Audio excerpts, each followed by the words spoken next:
kabar semuanya? Baik. Baik, coba lihat dulu di kiri kanannya apakah masih ada sampah. Luruskan bangku dan mejanya jika miring. Siapa yang mau ibadah sekarang? Maju ke depan.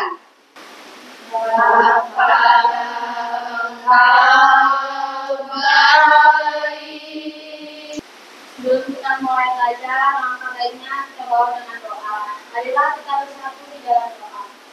Amin. Shalom. Shalom. Siapa yang tidak masuk hari ini? Ada? Cecilia? Coba semuanya berdiri, kita ice breaking. Temukan seseorang dan beri jabat tangan semangat. Cari satu orang. Lalu cari teman yang baru. Berikan high five dan katakan kasih. Oke. Lalu beri tepuk tangan. Jadi ice breaking kita tadi itu akan berhubungan dengan pelajaran hari ini, di mana kasih harus berbentuk juga dalam aksi. Ibu mau tanya, kalian masih ingat nggak materi minggu lalu? Masih. Apa itu materi minggu lalu? Makna hidup baru. Iya, makna hidup baru. Coba dari sini, apa itu makna hidup baru? Lahir baru. Oke, lahir baru, beri tepuk tangan. Kalau yang dari sini tahu apa itu makna hidup baru? Ya, Hana? Hidup kudus, Bu. Hidup kudus, tepuk tangan. Dari sini ada yang tahu makna hidup baru? Dapat dikuasai hidup sendiri. Iya, tidak lagi dikuasai oleh diri sendiri, tapi siapa yang menguasai? Tuhan. Iya, Roh Kudus hidup di dalam diri anak-anak ibu. Nah, anak-anak ibu di depan, lihat layar di depan. Di sini ada pertanyaan. Pernahkah anak-anak ibu bertemu dengan teman baru melalui sekolah atau media sosial? Pernah. Lalu, kira-kira bagaimana rasanya saat pertama kali berkenalan? Jadi dari pertanyaan-pertanyaan ini, tahukah anak-anak ibu bahwa kemampuan membangun hubungan yang sehat dan penuh kasih bukan hanya penting saat ini aja, tapi juga akan sangat membantu kalian di masa depan, baik dalam dunia kerja maupun kehidupan sosial. Jadi hari ini kita akan belajar bagaimana membangun hubungan yang baik menurut prinsip kasih dalam Alkitab. Dan juga kita akan memanfaatkan teknologi untuk mempererat hubungan. Nah, kita sudah belajar tentang makna hidup baru. Sekarang kira-kira kita mau belajar apa? Kita akan belajar mengenai aku dan sesamaku. Kita lihat dulu apa tujuan pembelajaran dari aku dan sesamaku. Yang pertama dan yang ketiga, anak-anak ibu bisa menganalisis dasar Alkitab dalam berinteraksi dengan sesama. Ibu akan kasih kuis untuk mengecek kemampuan anak-anak ibu sebelum memasuki materi. Masuk di www.kahot.it.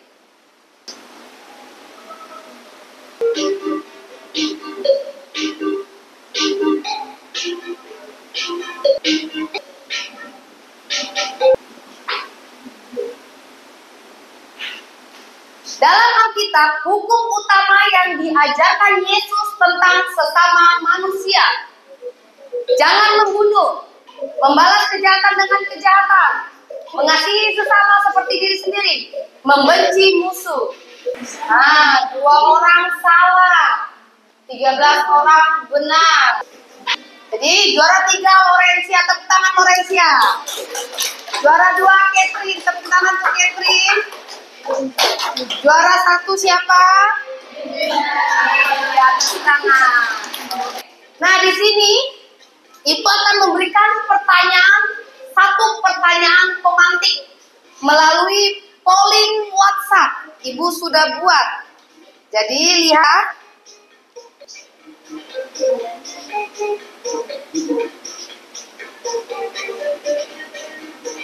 Oke.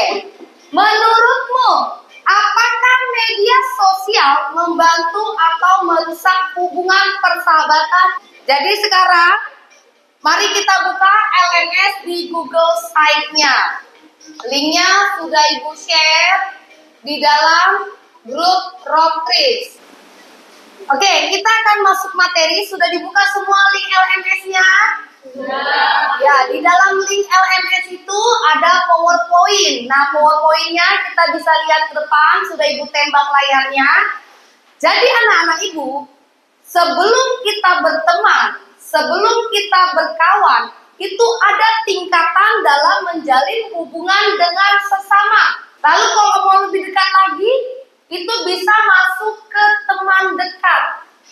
Ya, kalau teman doang itu ketika kita nggak ketemu sama si Beatrix lagi atau nggak ketemu sama si Erwin lagi, itu nggak masalah, nggak kehilangan kalian.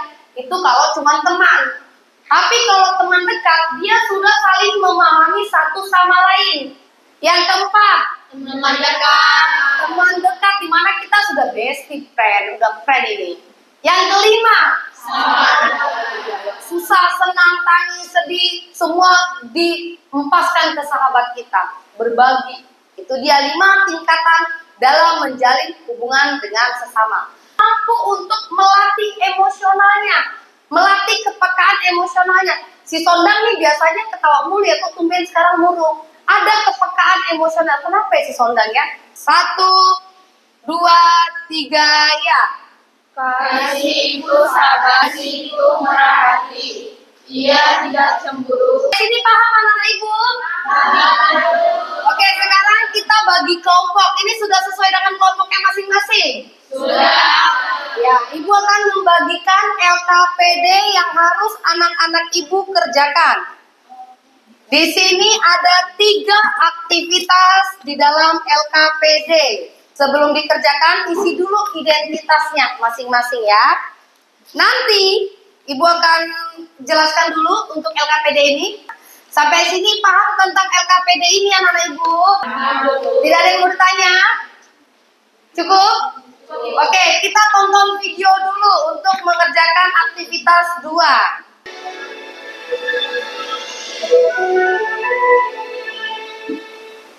This is our Hey, you okay, you will pay That's what you want. I'm not interested. So go away. Bagian itu ada di contoh video tadi. Karena kita nggak mau saling menghargai. Di dia, kayak gitu. Ya. Nah, sekarang kita lihat lagi LKPD kita. Kita kerjakan aktivitas 1. Semua buka aplikasi Canva-nya.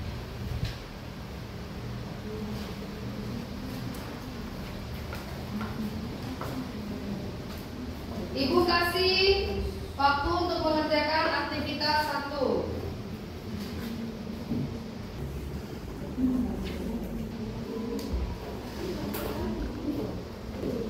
Oke, ada yang bingung untuk kelompok ini? Apa kalian buat? Teman dekat. Oke, mana mind map-nya Ibu lihat? Siapa yang ituin mind map-nya? Oke, berapa poin kalian buat? 5. Oke, linknya berbagi ya biar bisa saling mengerjakan. Oke, waktunya habis. Oke, sekarang kirim ke link yang Ibu akan share di grup. Sudah semua kan? Sudah. Oke, kirim ke link yang Ibu share di grup. Sudah dapat linknya? Sudah. Oke, upload ke situ, ke link drive. Oke, yang kedua perhatikan lagi LKPD-nya. Aktivitas 2. Tadi Ibu sudah tunjukkan video inspiratifnya. Dari video anak-anak Ibu coba lihat dulu. Jawab ada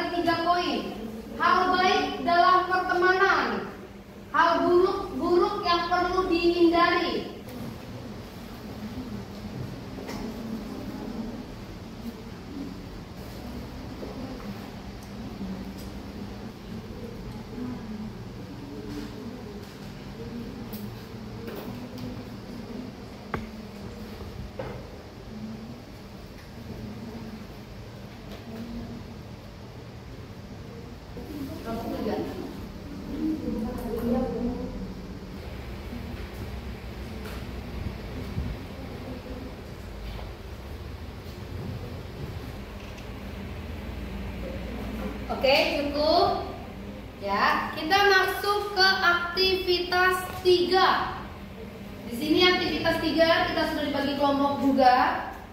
Ayat Alkitabnya ada masing-masing per kelompok berbeda. Aktivitas 3, anak-anak ibu lihat di LMS. Di situ di bagian studi Alkitab, anak-anak ibu bisa klik yang aktivitas 3.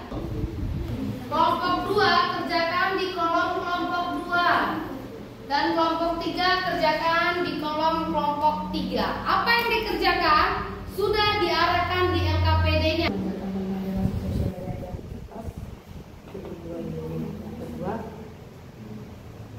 Cara penerapannya dalam kehidupan sehari-hari.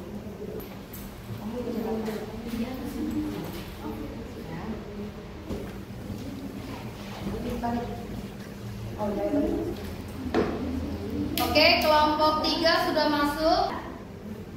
Kelompok 3.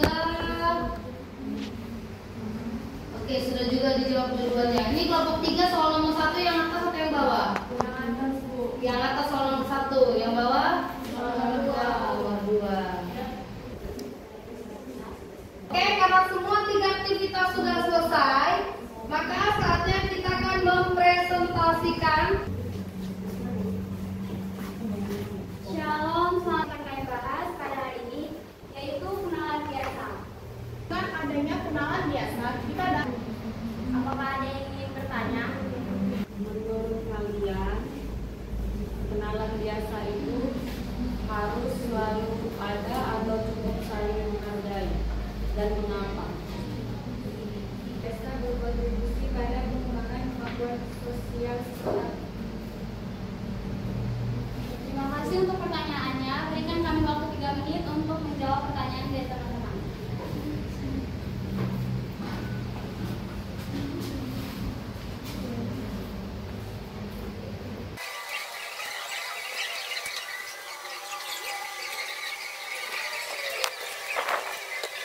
Nah, di sini kami akan menjawab pertanyaan dari kelompok 3 yang akan dijelaskan oleh Maria Lorencia.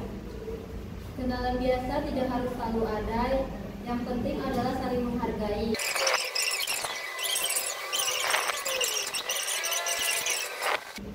Oke, itu untuk aktivitas 1, tepuk tangan dulu. Nah, jadi untuk aktivitas 1 di sini ibu lihat ada 2 soal. Di mana soal yang pertama, menurut kelompok 1, kenalan biasa itu harus selalu ada atau cukup saling menjawab. Jadi kenalan biasa ini masuk di pola keberapa? Kedua. Mulai dari tidak kenal menjadi kenalan. Masuk kelompok 2. Shalom, selamat siang teman-teman semuanya. Baik, saya akan menjelaskan ciri-ciri seseorang menjadi teman dekat. Yang pertama, yang pastinya bisa dipercaya.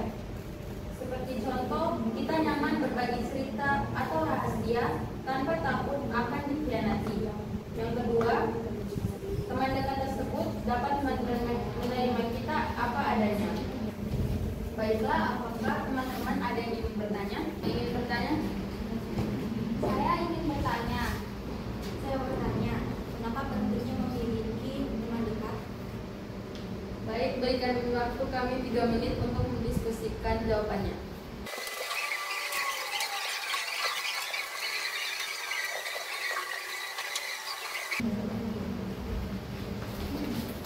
Kelompok 1, menurutmu apa perbedaan dari teman dekat dan sahabat sejati? Berikan perbedaan yang dapat dibedakan.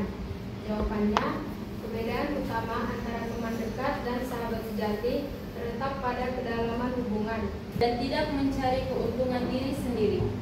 Ia tidak pemarah dan tidak menyimpan kesalahan orang lain. Ia pasti tidak cemburu. Kasih sejati tidak terjebak dalam perasaan cemburu atau persaingan yang tidak sehat.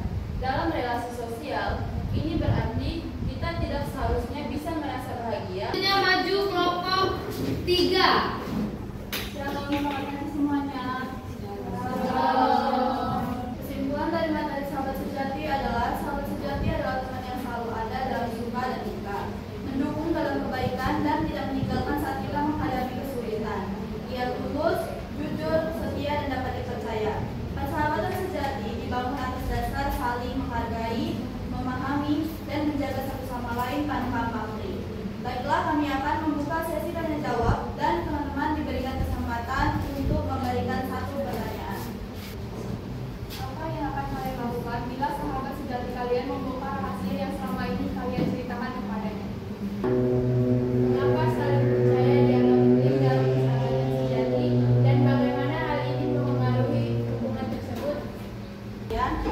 kami waktu selama 3 menit untuk menjawab pertanyaan yang diberikan.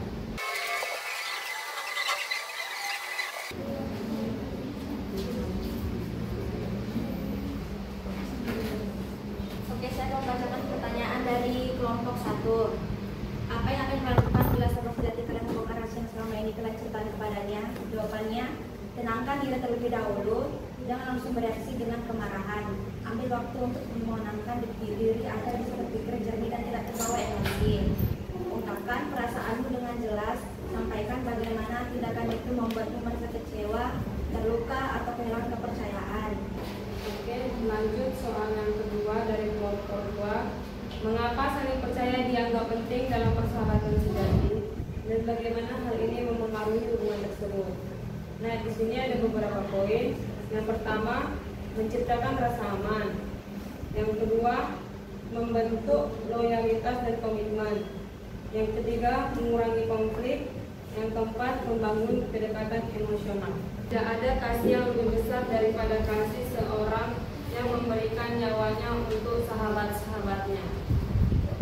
Pertanyaannya, apa nilai utama yang Tuhan ajarkan tentang relasi sosial dari ayat-ayat di atas? Jawabnya, menurut Yohanes 15 ayat 13, Terima kasih atas jawaban dari Ervin dan Hana.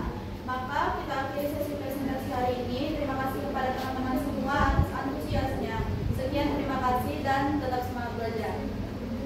Oke, tepuk tangan untuk kelompok 3. Silakan duduk. LKPD-nya dikumpulkan. LKPD-nya dikumpulkan.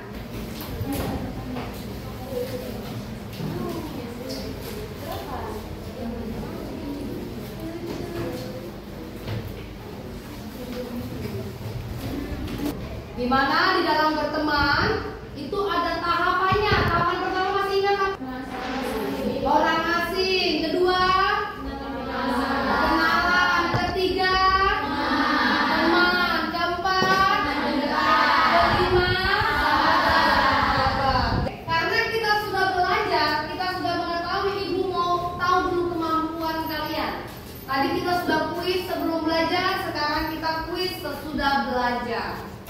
Oke, buka lagi LMS-nya. Di situ di LMS di bagian post test. Klik linknya bagi tes. Kalau nggak, buka www.kahot.it. Biometrik yang belum masuk, ada lagi yang belum? Salah lagi 2 orang. Yang benar cuma 17 orang.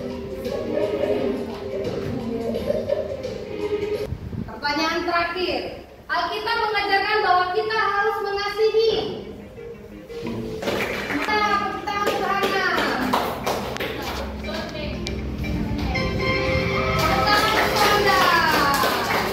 Iya. Ini kita bisa lihat anak-anak ibu juga hampir semuanya bisa. Yang remedial, yang perlu pengayaan, dan ada juga yang tidak remedial. Oke? Kegiatan kita sudah selesai. Ibu akan melakukan refleksi pribadi dulu untuk kita semua. Ini yang terakhir, kita buka LMS kita di bagian refleksi pribadi. Kita harus menjawab sesuai dengan diri kita masing-masing. Sudah buka semuanya? Oke, jawab yang pertama. Apa tantangan terberat anak-anak ibu dalam mengasihi sesama yang berbeda karakter?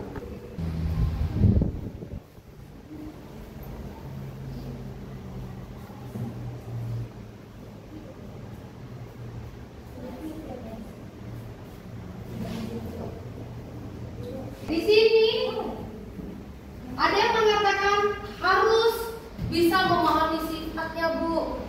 Susah diajak berinteraksi atau menyelesaikan masalah. Jadi di sini ternyata banyak tantangan-tantangan anak-anak ibu untuk mengasihi orang yang berbeda-beda itu. Tadi kan pertanyaannya, apakah kamu pernah mengalami situasi di mana kamu sulit mengasihi seseorang? Ya, biasanya pernah karena sikapnya yang gak bagus, Bu. Orang itu adalah orang yang dibenci atau yang suka membicarakan kita. Makanya susah, Bu. Yang egois, mau menang sendiri. Jadi, bisakah kira-kira anak-anak ibu melakukannya untuk nanti keluar dari sini? Bisa. Sudah bisa mulai mengasihi sesama? Bisa. Sudah bisa mulai mengampuni musuhnya? Bisa. Sudah bisa mulai mengampuni dirinya sendiri? Oke, materi hari ini telah selesai. Kita tidak ada PR. Jadi tolong rapikan lagi bangku kursinya, simpan buku-bukunya. Simpan bukunya, masukkan ke dalam tas. Siapa yang berdoa? Berdoanya di tempat saja, berdiri.